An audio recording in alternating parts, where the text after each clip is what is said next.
Então, passado esses tipos de comandos que a gente viu aqui, os mais usados, a gente também tem uma definição muito importante que são os tipos de chave que a gente tem no nosso banco de dados, tá? Aqui eu coloquei uma série de chaves.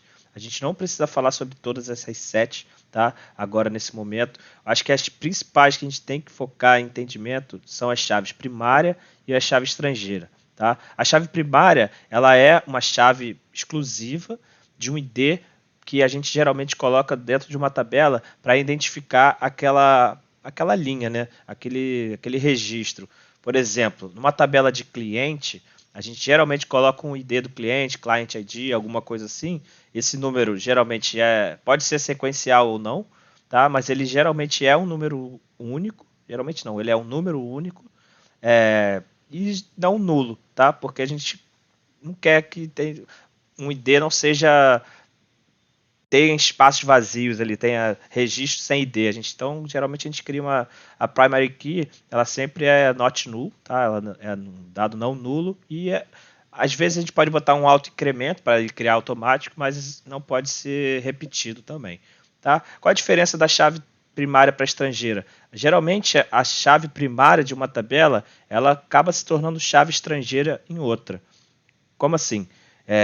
Como eu falei, eu dei um exemplo da chave primária de cliente, né? Mas, por exemplo, se a gente tivesse uma venda, tá? A gente tem então uma tabela de vendas, onde a gente identifica, tem uma chave primária que é o ID da venda e as características daquela venda, né? Porém, a gente quer saber quem fez aquela compra, aquela venda. Então a gente identifica o usuário ali. A gente pode criar então um ID do usuário dentro de uma coluna chamada ID do cliente, dentro da tabela de venda. Só que a gente já tem esse campo em outra tabela. Então a gente faz uma conexão. Tá? A gente coloca o ID do cliente na tabela de venda como chave estrangeira da tabela cliente, tá? Porque aí a gente consegue fazer esse link, a gente faz já o relacionamento entre as tabelas.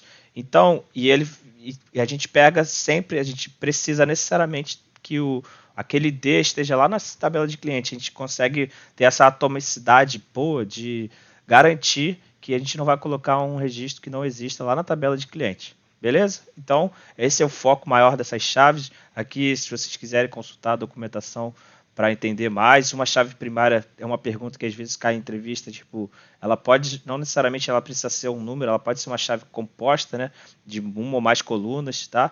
Então, são coisas de dicas que a gente vai ver mais para frente.